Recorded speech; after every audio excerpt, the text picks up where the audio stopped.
All right, that was actually a very excellent blueprint for what I'm going to be talking about. Let's see here. Everybody can see that, I assume? All right, so I am going to be talking about this connection between galaxies and dark matter. And in my abstract, I talked about this as being like a tool that had many different applications for looking at large-scale structure survey. So there are two goals to this talk. One is on understanding galaxy formation and specifically trying to quantify the role that the dark sector plays in actually making galaxies look like what we see in surveys today. And the other part of the talk is going to be using the same technique actually as a test of cosmology, because we have a lot of data that's pointing to what I will describe as a consensus cosmological model, which comes from cosmic microwave background and baryon acoustic oscillations. But this technique offers an independent test of the predictions of that model. So all of this starts with the maps, right? This is a great image made by Mike. This is a two-dimensional map of the galaxy distribution in this longitudinal sky survey. Each dot on this map is a galaxy. And I'll also be showing a lot of results from a complementary survey called the Baryon Oscillation Spectroscopic Survey called BOSS. So let's just go into this map and randomly pick one galaxy, and let's take a look at it. Okay, there we go. That's one randomly drawn galaxy for the Sloan Digital Sky Survey. I mean, it's actually Andromeda, but it makes for nice, pretty pictures.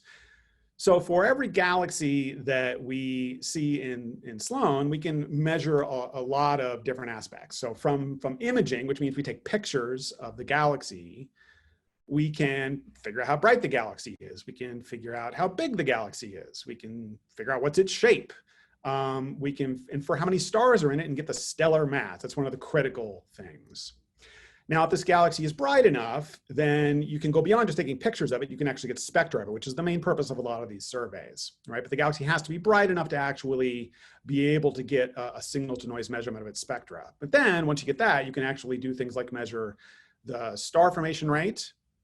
You can actually measure how fast those stars are moving, the velocity dispersion of the stars. You can figure out the chemical composition of the galaxy, and you can also get how old the stellar population is. Is it an old galaxy or a young galaxy? So a lot of people have spent the majority of their scientific careers creating these enormously large and incredibly useful databases of knowledge about what the properties of the galaxy distribution that we see today is.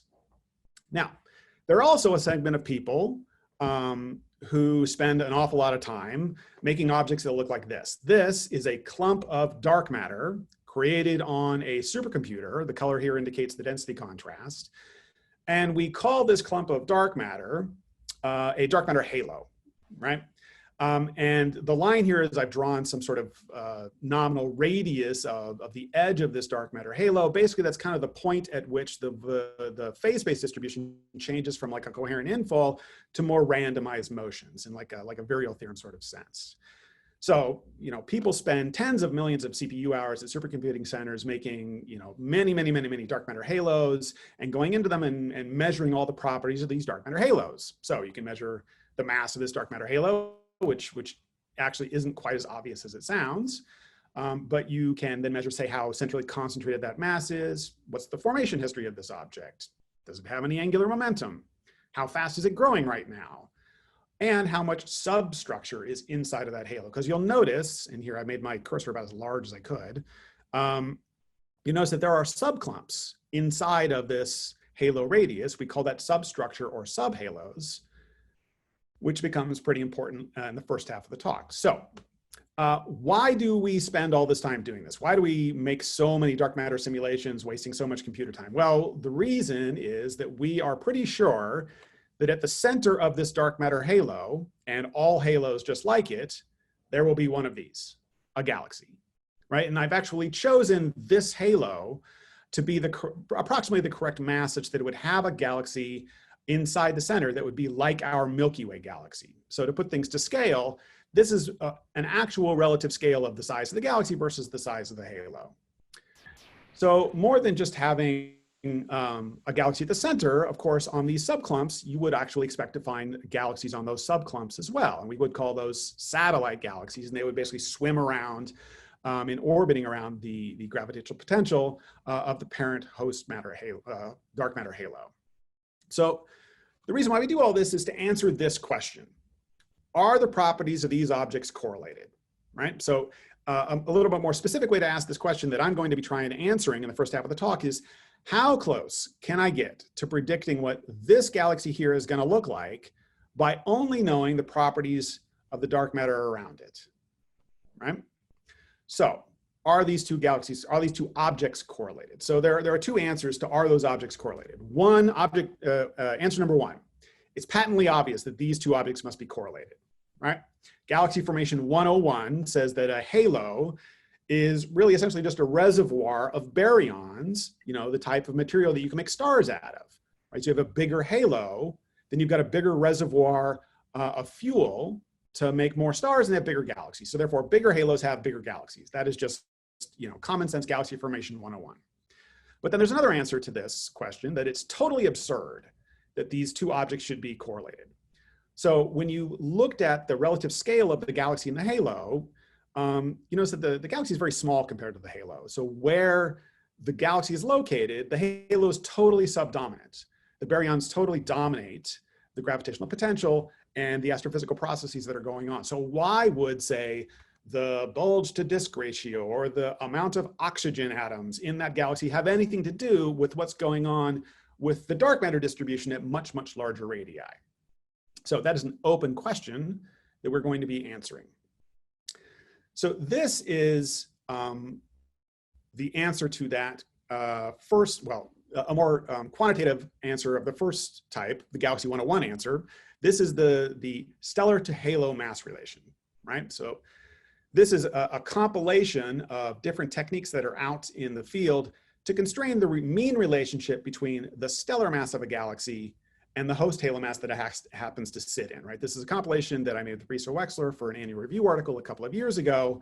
And there are about 4 or 5 different techniques applied to different sets of data. These are the types of galaxies that you would find in these dark matter halos as I increase from very low mass halos up to very high mass halos. And on the y-axis, I'm actually plotting the stellar mass of the galaxy, M star, relative to the host halo mass, right? So the first thing you should note is that there is essentially consensus in the field about both the shape and the amplitude of the relationship between a host halo mass and the mass of the galaxy inside it, right? In fact, most of the variation you see here is really just different observational ways of trying to estimate what the stellar mass is because it's not a direct observable. But when we plot the y-axis as the ratio between the stellar mass and the halo mass, really what this plot is indicating is the efficiency of galaxy formation, right? So go back to this Galaxy Formation 101 idea that a halo is a reservoir of fuel, right? So if you have a mass of a halo, you can just multiply that by the universal baryon fraction, about 15%, and that will tell you roughly how much gas should be in that halo, and therefore that's the fuel supply for forming stars. The y-axis is the efficiency of converting those baryons into stars. And so when you're here at low halo masses, you have very low efficiency. So these up here on the top are labeled different mechanisms for heating the gas, which is the thing that would prevent the gas from cooling and forming stars. So these heatings are very efficient, meaning you have low efficiency of actually forming stars, but it gets more and more efficient as you go to higher and higher halo masses. On the other side, you have really massive halos, much more massive than our Milky Way. Why am I not? And here you essentially have galaxy formation almost stop, right? You have very decreasing galaxy formation efficiency. But in the middle, you've got this peak, this pivot point. This is where galaxy formation is most efficient, where you are most rapidly converting your baryons into stars. And just for reference, if you want to know where the Milky Way galaxy is, it's just to the right of this, right? So if you want to understand galaxy formation in terms of like where the stars are created, you want to look here and below, right? But now this is kind of a reductionist idea of galaxy formation, right? This is just one property of galaxies. This is just the stellar mass. Why do I keep doing that? Okay, so because galaxies come in all shapes and sizes. We have galaxies that look like this. This is a disk galaxy, big and bright, forming a lot of stars. But of course, we have a lot of galaxies that look like this, which is a very red galaxy, dead. It's not forming any stars at all. We have galaxies that look like this. We have galaxies that look like this, or even like this. And so the question is, what drives the diversity in this galaxy population? Why do these galaxies look the way they do? So a necessary but not sufficient question is this idea of what role does the dark sector play in creating this diversity and determining what these galaxies are going to look like. So in order to actually answer this question, you need a way of measuring the halo masses around galaxies of the same stellar mass, but different secondary properties, right? So there are a bunch of different ways to get halo masses around galaxies. And I'm listing them here. I'm not going to go into any of the specifics, but suffice it to say that most of them are very efficient above the Milky Way mass, right? It's actually very hard to use any of these methods to get a good signal to noise measurement of the masses of halos around the galaxies when you're talking down here, right? In fact, most of the constraints in these curves actually come from the relative abundances of halos in galaxies. So if I want to take, say, a group of galaxies of the same stellar mass and separate them out by their secondary properties, I need a new technique in order to be able to measure or estimate what the halo masses are as a function of these other galaxy properties. So with my postdoc, Mehmet Alpaslan, for the past few years, we have developing a new technique that we call total satellite luminosity. Right? So you'll notice that when I was showing the dark matter halo at the beginning of the talk, there was, of course, the big clump of dark matter at the middle, but then there were these little clumps of dark matter, scattered throughout the volume of the halo itself. Right? So if you then go from the dark matter to look at the galaxies, the luminosity that you actually see, this is what it would look like. There'd be this nice big bright galaxy, bright enough that you can take a spectrum of it in a survey like Sloan, but then there would be these other little satellite galaxies that are around. They're very faint, right? You're not actually able to obtain spectra of these galaxies in a survey like SDSS. But you can, of course, detect them in the imaging, in the pictures. You know they're there.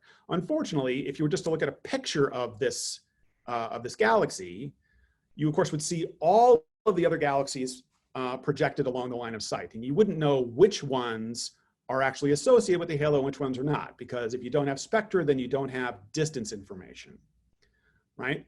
So some of these galaxies should be associated with the halo, most will not be, but there should be an excess of these faint galaxies around the bright central galaxy. So how does this help me estimate what the halo masses are? Well, if you just think about halos going from small halos, which have a few satellites in them, to intermediate sized halos, which would have a few more faint satellites in them, to big halos, which would have tons, even hundreds, or maybe even thousands of little faint satellites inside them. And you can sum up all of the luminosity you expect from these little faint satellite galaxies, and you would expect that the total amount of this satellite luminosity should scale roughly linearly with the host halo mass. So this should be able to give us an estimate of the mass if we can measure all of the luminosity that's in these halos. So you can't do this for an individual object, so what you have to do is you have to take a group of objects and stack them, right? So that's what is done here. This is our first attempt to actually measure this. This is a stack of 1,000 galaxies in Sloan at fixed stellar mass, right? So we're trying to find this excess of faint galaxies around them. So, so just to guide your eye here, this is sort of the expected radius of the dark matter halos around these galaxies. Each white dot in this image is a photometrically detected galaxy in really deep imaging. So this is not particularly impressive, right? You do not see any excess at all. And the reason is because the imaging, the pictures are so deep that the vast, vast, vast majority of the galaxies are faint galaxies way, way far away. And the galaxies that would be actually associated with this halo are only at the percent or few percent level. But if I can estimate this background and subtract it off, hopefully I can find this excess. So this is a plot showing that. This is the surface density of these faint imaging galaxies, plotted as a function of the separation from the central galaxy, from the center. And so the blue line is the total number, all of those white dots put together. And so this is the background level, the random projection of galaxies along the line of sight, right? So I can estimate that, and I could subtract it off. And when I subtract it off, I do find this excess residual number of galaxies, and I can measure it to a pretty high statistical significance. And these different colors are different galaxy masses, right? spectroscopic galaxy masses. So this is where at the center of that circle, you've got a low mass galaxy going up to, at the center of that circle, you've got a really high mass galaxy. Right? So you just sum up the area under this curve, and that's the total amount of satellite luminosity.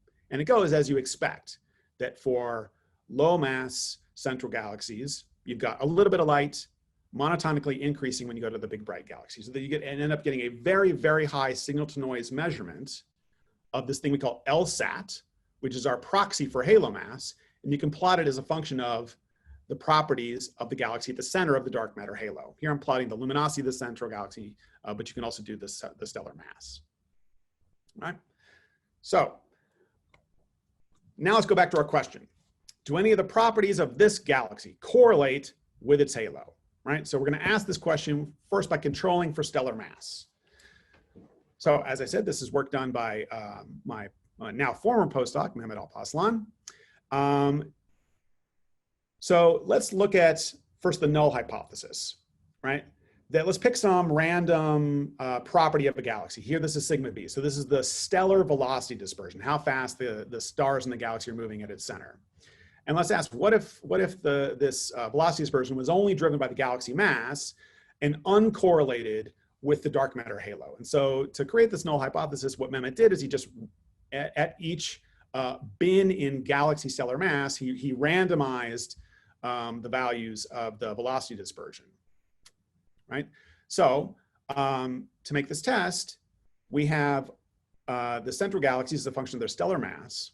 And then at each bin in stellar mass, we break them up and rank order them by the secondary property, right? So the yellow is the top 10% velocity dispersion galaxies, going all the way down to the dark blue. That's the quarter of the galaxies that have the lowest velocity dispersion, right? And so since we've randomized things, there's no correlation there, right? When I look at the different bins of velocity dispersion, they're all the same, right? This says that the velocity dispersion is only dependent on the galaxy stellar mass, and doesn't matter about the halo. Another way to look at it is like over here, where each one of these colors is once again a bin in the central galaxy stellar mass. And you just plot the satellite luminosity, our halo proxy, as a function of the stellar mass, and they're just flat lines, no correlation. Things get pretty noisy when you get to the lower stellar masses, and hopefully we'll be able to address that with the next survey, which I'll talk about. So this is the null hypothesis. This is what you get when you actually look at the Sloan data, right? So there's actually a very strong correlation between the stellar velocity dispersion and the halo mass, or our proxy for halo mass, at fixed stellar mass. So once again, just look right here. These are the 10% of the galaxies that have the highest velocity dispersion, top quarter, top half, lower quarter. There is a monotonic relationship between the secondary property, velocity dispersion, and our proxy for halo mass. So then when you go over here and look at it over here, right? Each color is once again a bin in stellar mass, and the velocity dispersion correlates very, very strongly with the proxy for halo mass. In fact, these curves almost lie directly on top of each other, which would imply that the velocity dispersion is in fact carrying more information about the halo mass than the galaxy stellar mass does. So you may say, well, that's velocity dispersion. Obviously, that must be sensitive to the potential, and so that should be correlated with the halo. But then we do other properties, like say the size of a galaxy. And the size of the galaxy shows the same effect. That when you look at fixed stellar mass, the biggest 10% of the galaxies seem to live in the biggest halos. And the smallest galaxies seem to live in the smallest halos. And you can see that same relation here, where when you plot things as a function of the galaxy size, things seem to lie on the same relation. Once again, showing that there's a lot of information about the halo in this secondary property of the galaxy. So we can go through this exercise with essentially every property that we listed at the very beginning, all the things that we can measure about galaxies in the Sloan Digital Sky Survey.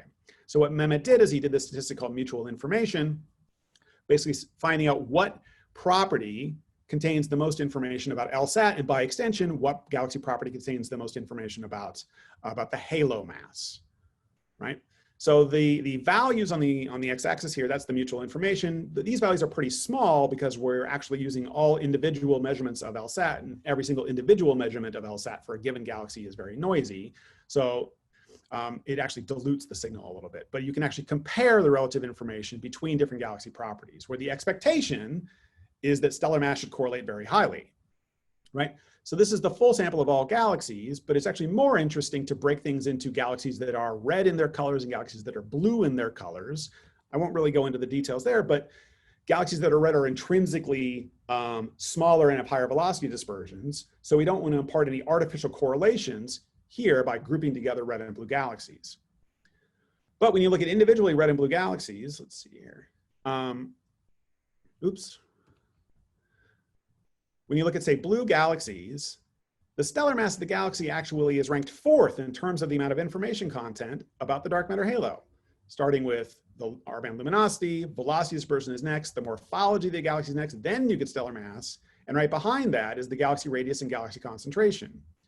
For red galaxies, once again, stellar mass is 3rd behind luminosity and size, followed closely by the velocity dispersion and, interestingly enough, the metallicity.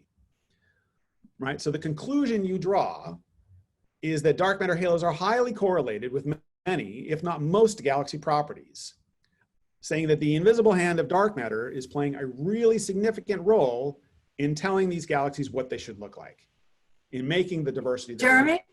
Yes. I'm sorry to interrupt. Have you probably said, and I just didn't grasp it, is this all, are all of the galaxies that you're now discussing on this slide less massive than the Milky Way and on the left of the peak of the galaxy mass? Are these have you specialized into some set of central galaxies? No, so this is actually everything in Sloan. So this is actually going to, just given the flux limit of Sloan, this is then going to peak at Milky Way masses. There are other plots in the paper which actually do this exact same exercise, but break it up into bins of stellar mass. And it's actually pretty consistent across the stellar mass spectrum. I didn't actually include it because it's a really busy plot. So this is true about pretty much all galaxy masses. Oh, let's see. So what am I going to do with this? All right. So next steps is that after you have all these observations of Lsat, there are 2 things that you should be doing. One is testing galaxy formation theories. So that's going to be one of the chief thesis topics of my student, Junji Kao, who is comparing our measurements of Lsat and Sloan to predictions for what come from the top-notch state-of-the-art hydrodynamic simulation, which is called the Illustris simulation. It's apparently so state-of-the-art that they gave it a stamp in Germany here. I won't, spoil it for you right now. You'll be able to see all about this when Junji defends his thesis in the spring. But Illustris does good in some ways, but in other ways it completely fails to reproduce what we're seeing in Sloan. And so this is a way that you can actually then improve these models and better understanding of galaxy formation. So the other thing that you can do with this is go the reverse direction. Instead of trying to understand galaxies, you can actually take observed galaxies and reverse engineer the halos that they actually live in by looking at all the properties of the galaxies and going back to those correlations. So this is something that I've been working on over the summer in all the free time that I happen to have. But I actually managed to write this up and make a first pass on applying this to all 500,000 galaxies that are in the Sloan Digital Sky Survey. I put this on the archive very recently. I sprung for the fancy website for the first release of our new essentially group catalog assigning halo masses to Sloan, which I think is a great first step. But basically we're preparing, it's mostly proof of concept for preparing for 20 million galaxies that are going to be available to us in the next big spectroscopic survey, which I'll describe at the end of the talk. Okay, so I am going to go on to the second goal, but maybe I should stop here and see if there are any questions.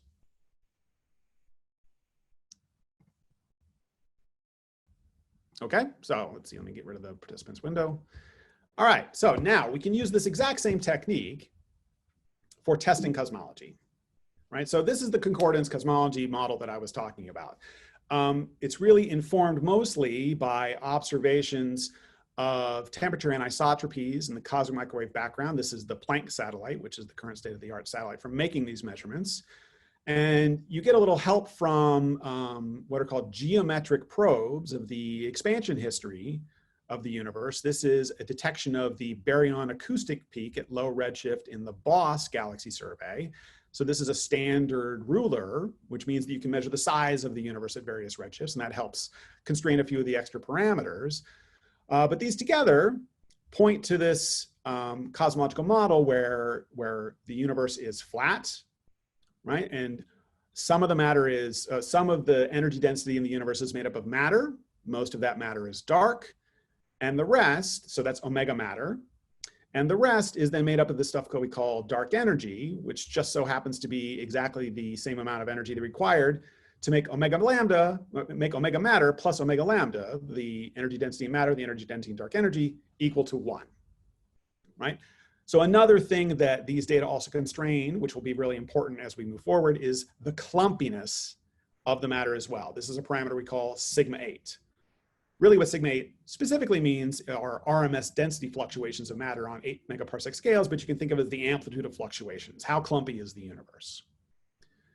Now, what predictions does this model make? Well, now I'm showing here the expansion rate of the universe. H is the Hubble constant, the expansion rate, and I'm plotting it divided by 1 plus z. Z is the redshift. And I plot it in this way so that you can actually see these different effects of cosmic acceleration, right? So at high redshift, you get deceleration of the expansion rate. That's due to gravity. But eventually you get to the point where the matter density and the dark energy density become equal. And that's when you get to the point where the universe begins to coast. And then as the dark energy begins to dominate the total energy density, then you get acceleration, right? Which is actually borne out by these other measurements of the Hubble constant. So one of the ways that you can account for cosmic acceleration is through invoking this dark energy. But that's not the only thing that you can do to get cosmic acceleration. You can actually have a class of models where it's actually deviations from general relativity that are causing cosmic acceleration. And so that is one of the tests that is provided by looking at the relationship between galaxies and dark matter. So this Concordance Cosmological model is mostly constrained by CMB data, which is from the very early universe, maybe a couple 100,000 years after the Big Bang, right? But it makes a prediction for what the phase space distribution of the matter should be in the universe today. So that's what we would like to be testing, right? But we can't actually, of course, measure the dark matter. This is what we measure. So now this is a 3-dimensional plot, or at least a slice through a 3-dimensional map, once again created by Mike from the Sloan Digital Sky Survey. This is us here looking out. This is the redshift. And this is the distribution of galaxies in Sloan, right? So we can predict what the dark matter is doing. We can measure what the galaxies are doing. So we need to be able to come up with a way to actually compare the two, right? So there are 2 steps in this process of making this test. So step 1 is we got to figure out what the dark matter is doing. Well, that's actually pretty straightforward. We are very well versed at being able to go to a supercomputer, put down a bunch of density fluctuations that are consistent with what we see in the CMB, lay down those density fluctuations in a Monte Carlo way, turn on gravity, and just let gravity work its magic.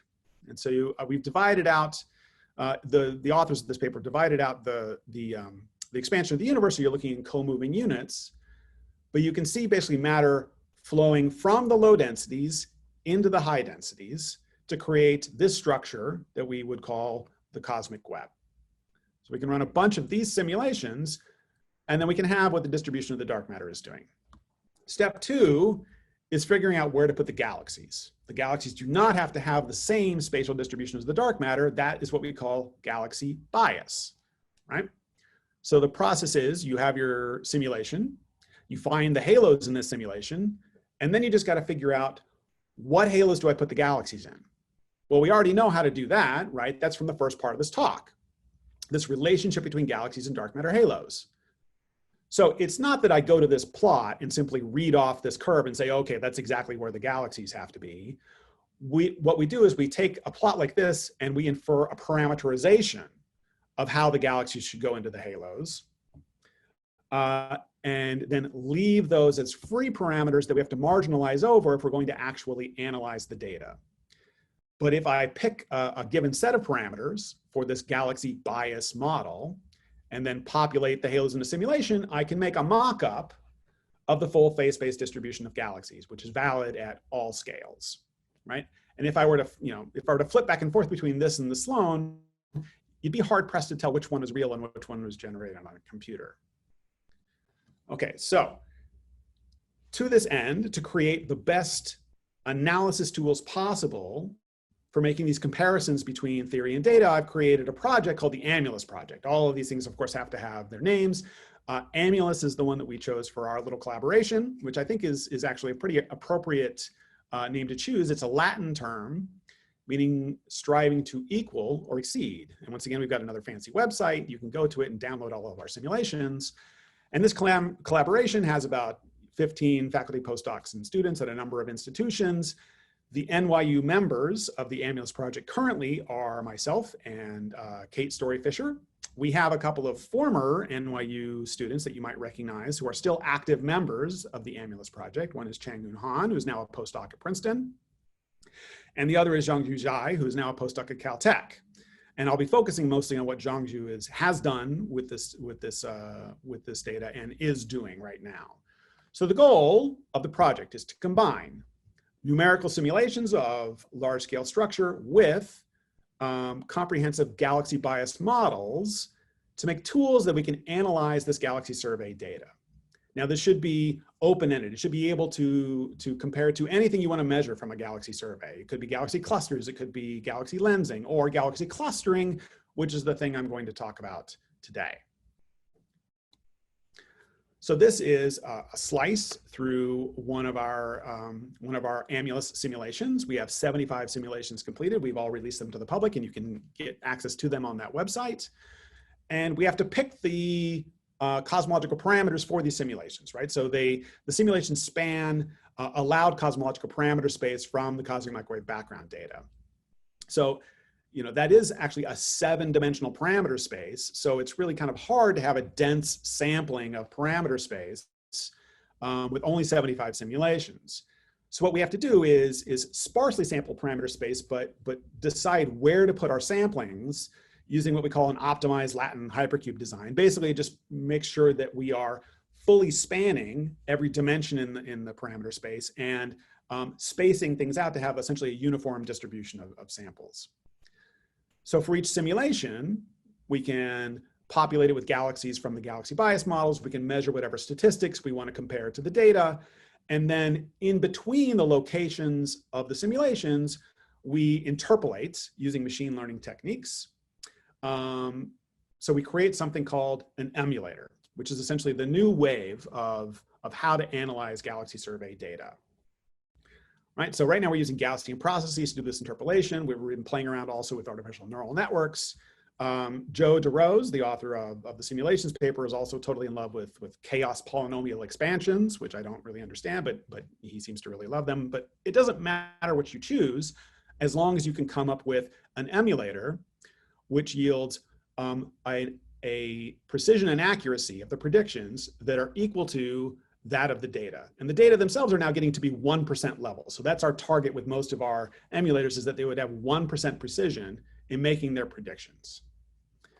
All right, so what are the cosmological parameters that we care about, that we want to be testing? Well, one is this omega matter. That's the matter density, right, relative to the critical density. And then second is this thing we call sigma 8. Once again, the dispersion and density fluctuations, or the amplitude of the power spectrum. And third is this growth rate of structure. So in the video that we just saw from the N-body simulations, you watched matter flow from the low densities into the high densities, right? That growth rate of structure is something we're going to call F. And you can approximate that growth rate of structure by the matter density, omega matter to some power, right? This is going to determine the amplitude of the velocity field, because the velocity field and the density field are going to be correlated because of the continuity equation. So in general relativity, the strength of gravity is determined for a given matter field. And so gamma GR, this power law index, is 0.55. But this then allows us an extra degree of freedom to be actually able to change the velocity field for a fixed density field and test the theory of gravity.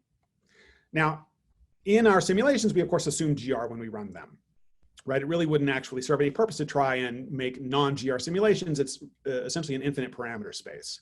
But what we can do is introduce a new degree of freedom which is after we get done running the simulations and finding the halos, we can scale the halo velocity field in a way that mimics changing the strength of gravity, essentially having an F divided by FGR, F relative to the growth rate you get from general relativity.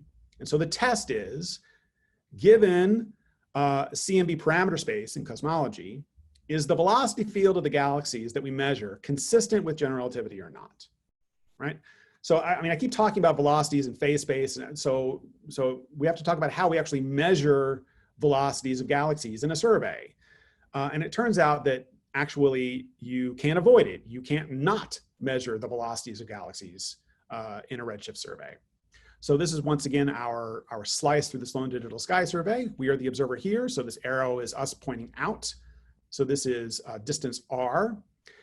And what we actually measure with all these galaxies when we take their spectra is their recessional velocity, because the universe is expanding, giving us Hubble's law, saying that the recessional velocity of any galaxy is proportional to the distance away from us. And that constant of proportionality is the Hubble constant. So the velocity relative to the speed of light is then this cosmological redshift, which you see on the edges of this pie diagram. But the thing is that galaxies don't move just with the expansion of the universe. Galaxies have what we call peculiar motions, peculiar velocities, which are caused by gravity, right? Galaxies flowing out of the underdensities and into the overdensities. So when you measure the recessional velocity of a galaxy, you're measuring both the expansion of the universe and whatever peculiar velocities the galaxy actually has, which are created from the gravitational field, right? A little more specifically, this is how it works. So this is some big clump of dark matter in the center of a simulation. And so matter is going to be flowing into it from both sides, from here, actually from all sides. But the observer is down here, right? So the observer would see maybe a galaxy here and a galaxy here, essentially an isotropic distribution of galaxies around this big clump in the middle. But everything's going to be flowing in. So this galaxy here, when I measure its position from its velocity, I won't think it's here, I'll actually think it's closer. Conversely, on the other side, this galaxy is flowing in to the overdensity, and so I won't think it's at the blue circle, I'll actually think it's here. So pairs along the line of sight would actually get compressed and look like they're closer together than they actually are. And there's no effect here because the motion is transverse to the line of sight. So then if I zoom in on the central part of this, where I'm looking really at the massive clump at the center, at the big dark matter halo, well, now galaxies are actually very close together. They're actually in close physical proximity. What we say they're in real space, they're actually very close to one another. But of course, they're swimming around in a very deep gravitational potential well, so they'll have high relative velocities. So if I'm measuring things now in velocity space or in redshift space, they'd be smeared out along the line of sight, appearing actually farther away than they physically are in real space. So close pairs are spread farther apart. And of course, what these anisotropies are, the differences between the blue circles and the red ellipses, are due to three things, right? How much mass is in the universe, so how heavy this object is, how clumpy the universe is, meaning how many of these objects do I have, and if you can actually control for those two things, the last degree of freedom that you have is what is the theory of gravity. If gravity is weaker or stronger, would increase or decrease these anisotropies. Right, so these anisotropies in the spatial distribution of galaxies is measured here. We've actually measured this from BOSS. This is the two-dimensional two-point correlation function of galaxies. So this is transverse separation between galaxy pairs, line of sight separation between galaxy pairs. You can think of this really as like a density profile of galaxies conditioned on the fact that you're sitting already on a galaxy at 0, 0, right? So the lines are contours of constant correlation, right? So highly correlated and a little bit less correlated. But the point is that you can see these two effects I talked about. At large scales, these are not circles, they are actually compressed ellipses, right? That's the infall of matter into the overdensities. At small scales, now everything is, say, inside of a dark matter halo, moving really fast, and pairs actually get smeared out along the line of sight. And so measuring both of these effects and modeling both of these effects will actually give us our test of gravity. So if I was to compress this into a one-dimensional plot, this is what it would look like, right? So this is log of the correlation function as a function of separation. This is the real space correlation function. So galaxies are highly correlated at small scales, less correlated at large scales. But now if I look at this in redshift space, in this plot here, I would get a boost to the correlation function at large scales. That's from the infall into the overdensities. And at small scales, I will smear things out, and so I'll get a suppression of correlation at small scales. And if I increase the strength of gravity or make the universe more massive, these deviations would get stronger. Okay, so we have actually done this with BOSS galaxies. So here I've got measurements from the BOSS survey, now reduced to one-dimensional statistics. This is what we call WP. It's the projected correlation function. It's essentially this integrated along the line of sight. And when you do that integration, you get rid of all the redshift space effects. And then this is just the redshift space correlation function, essentially an angle average version of what we were showing on the last plot. And I'm gonna model these data with two different models. First, I will assume general relativity, so F equals FGR. And I will assume that the cosmological parameters have to be what we get from CMB, right? So it's the orange curves. Secondly, I will once again assume that the cosmology has to be what the CMB tells us, but now I'm going to allow the velocity field of the halos to scale up or down. That essentially it's a Lsat's way of making gravity be a free parameter.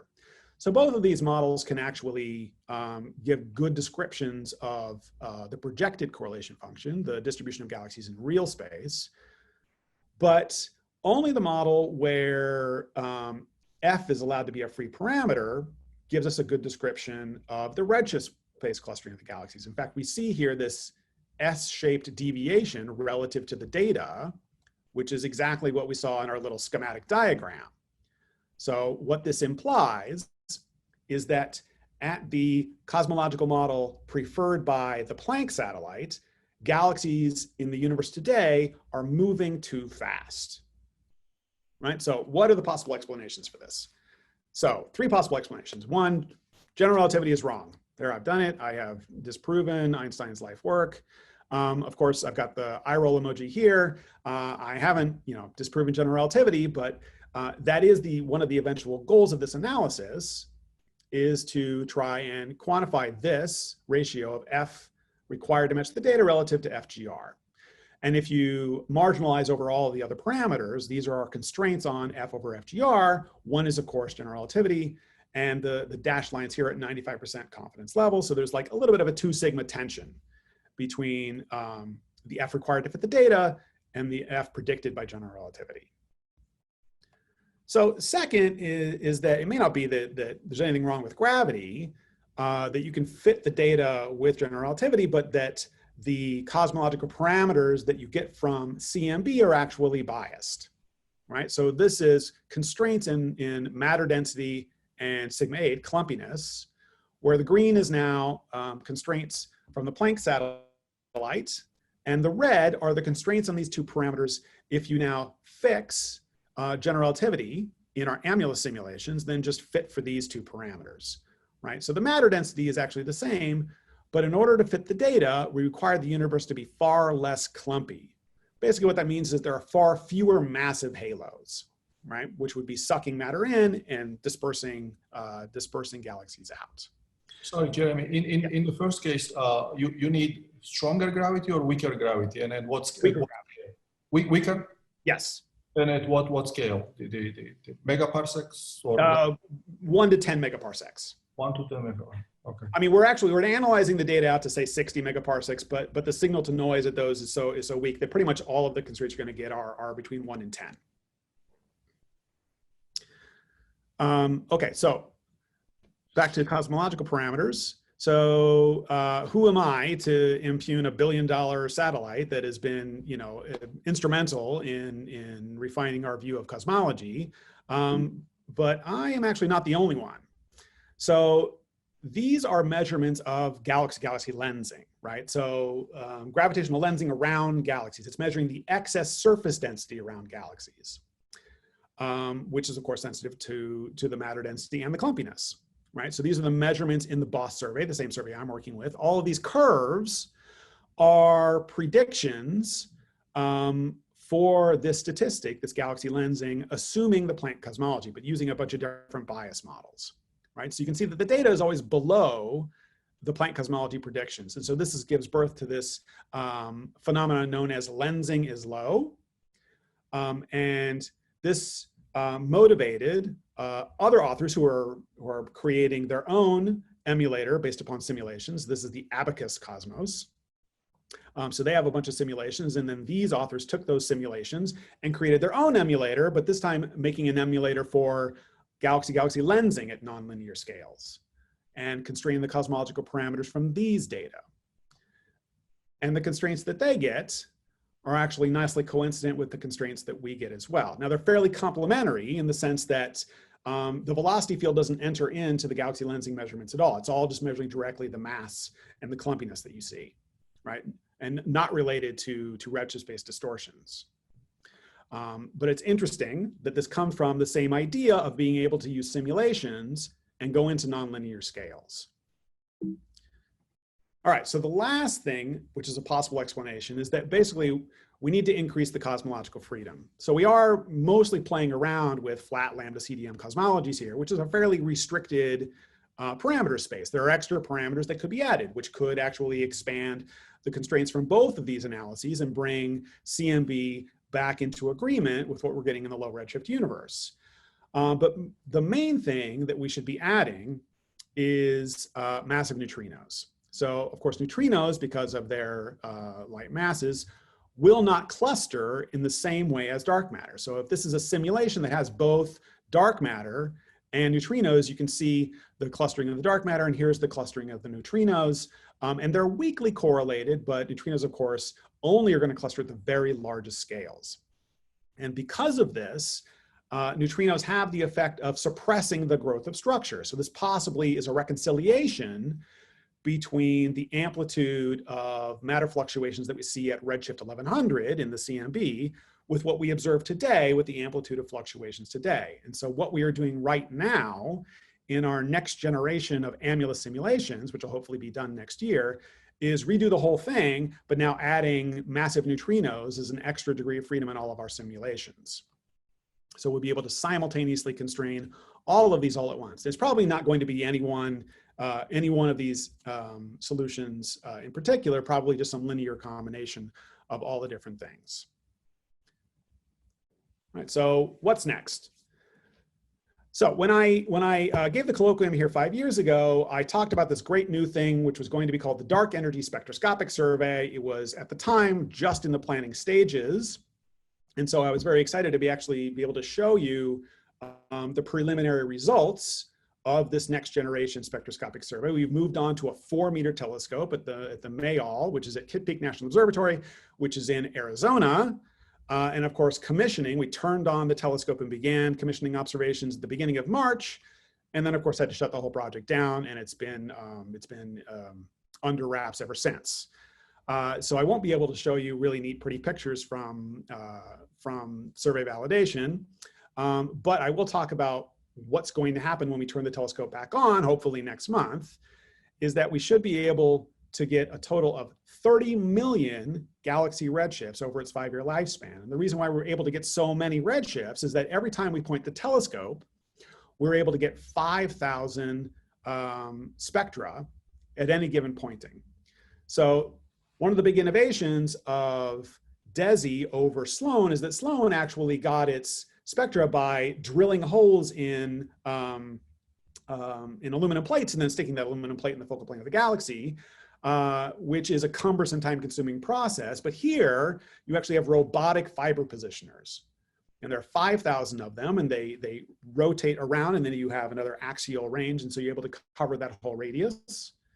And so then you can move from one field to another field and get all of the fibers ready in less than a minute to be able to expose for the next field. And so 30 million galaxy redshifts are going to be accumulated over 5 years. My personal interest in this survey is is a subset called the Bright Galaxy Survey, which is really survey in bright time, not bright galaxies. And that will get the lion's share of the redshifts, 20 million redshifts at a redshift less than 0.4. So very high density sampling of the low redshift universe. So I was hoping to show an actual version of this plot from real data, but I'll just, I have to go back to showing the one that I showed 5 years ago. The upgrade of DESI over BOSS. This is BOSS's sampling of the density field of the redshift of 0.3. This is what DESI is going to sample the density field at a redshift 0.3. So a factor of 20 increase in the sampling of the density field. So why is that good?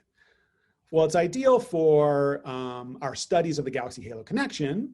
20 times more galaxies really eliminates all the noise. We saw before that things were getting really noisy when we went down to the low mass galaxies, which is one of the places that we really wanted to look, because that's where all the galaxy formation is taking place. But once we can eliminate all that noise, the goal is to actually determine the full correlation matrix between all of the halo properties and all of the galaxy properties, and basically figure out which properties correlate with which. And so this is also ideal for testing cosmological models, because looking at nonlinear scales benefits from having a higher density sampling. You get basically higher signal to noise measurements at smaller and smaller scales. And also growth of structure models diverge at low redshift too, right? So these are two models that would have the same deviation of strength of gravity, but they would have different predictions for what F would be as you get to lower and lower redshift. And that's of course smaller and smaller volume because it's lower radius. But if you have a really high density sampling of the density field, you can overcome that lack of volume by having greater signal to noise measurements at small scales and apply our Aemulus method to get the constraints. So the two takeaways that I would like to leave you with from this talk is one, that dark matter halos play a very active role in the galaxy formation process, and that our new technique of total satellite luminosity is going to be the window to fully quantify these correlations. And secondly, that this fully simulation-based approach to modeling observational data is finally bearing fruit. Multiple different groups are actually now publishing their results. And this is the next step forward in actually analyzing galaxy redshift surveys. And that our preliminary results from more than one group is that the Concordance Cosmology from cosmic microwave background has some tension with the measurements from the local galaxy distribution. Okay. Thank you very much. Thank you.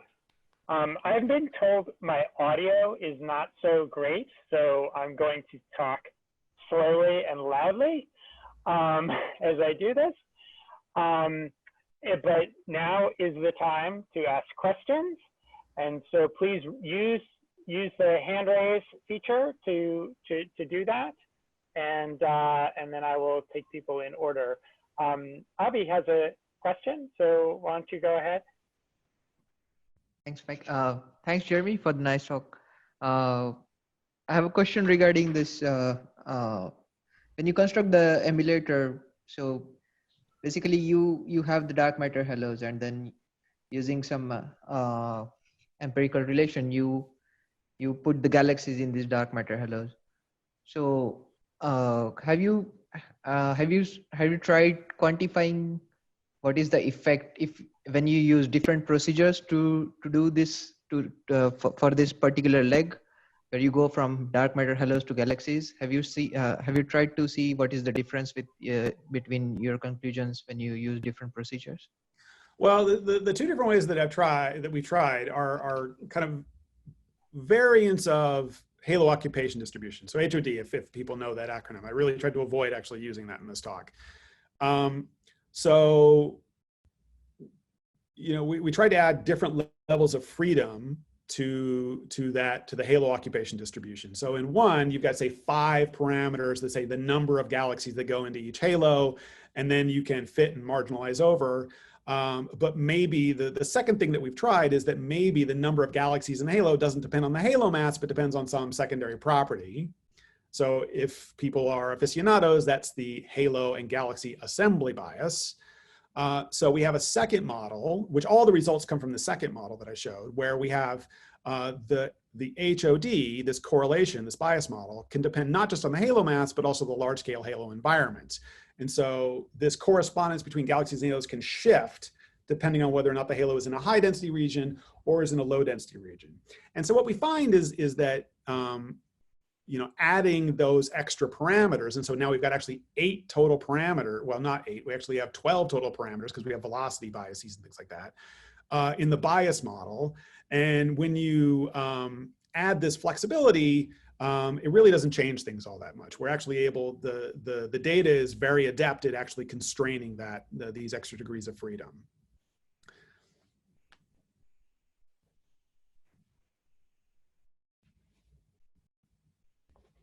Okay. Calvin Chen? Hi, yeah, thank you for the great talk. I have a question about the difference in the CMB parameter space. So This here? yeah, so is for your new, if assuming GR is correct, then with this new parameter, cosmological parameter, would that also solve the Hubble tension? No, well, to be honest, these chains are so hot off the press that I haven't really checked that. I do not think so. This is, you know, mainly in terms of amplitude of fluctuations and not really much in the shape of fluctuations. We might be able to get some handle on H from the shape of the linear matter power spectrum, but here it's our constraints on this are too weak.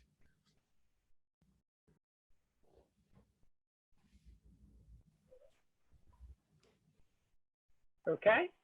Do we have any other questions from students?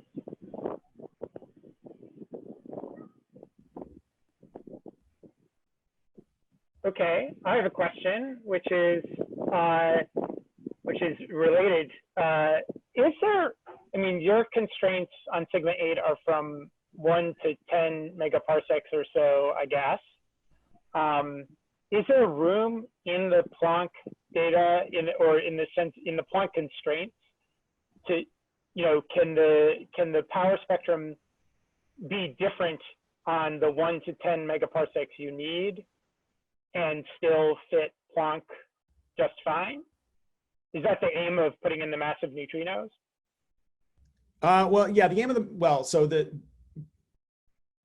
the aim of putting in the massive neutrinos would be that it would essentially change the prediction of the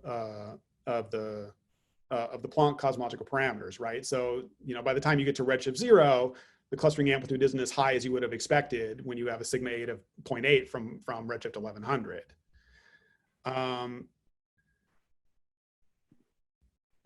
That would alleviate that tension. Without that, I don't think there's any way that you can reconcile the fact that we're looking at small scales with the parameters that you get out of Planck. You'd actually have to have some weird kink in the matter power spectrum going for something that fits Planck to something that fits what we get. Okay. Okay. So putting in the massive neutrinos is about the evolution rather than. Yeah, not about the shape, it's about the evolution. Okay. Gladys? It was absolutely wonderful talk, Jeremy. I know now why your course is so popular. And it's terrific work.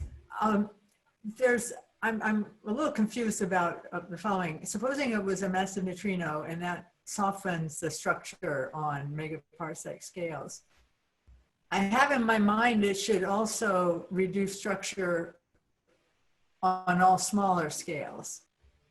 And people have claimed that the structure of subhalos within the Milky Way wouldn't be consistent with neutrino masses or other things that like self-interactions or well, that's not a good example, but interactions, for example, that would reduce structure. Am I just confused about that? Or is there an inconsistency with claims that people make that CDM is consistent with the small scale structure, which might point toward GR being more of an issue? Maybe somebody else can answer that, if not us. Well, so I'm not actually familiar with the neutrino constraints for Milky Way dwarf galaxies. I mean, that's looking at a different part of the power spectrum than what we're probing here, because those are much fainter galaxies and so much lower mass halos. Right. That was my question, essentially. Is it possible to wash out structure on large scales and not also wash it out on small scales with something like neutrino masses?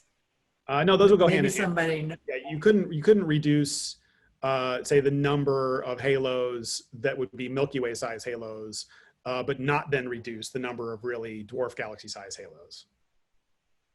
and so there's maybe an interesting emerging tension, or maybe that would point to some GR effect that happens on the 1 to 10 megaparsec scale and not smaller and not larger.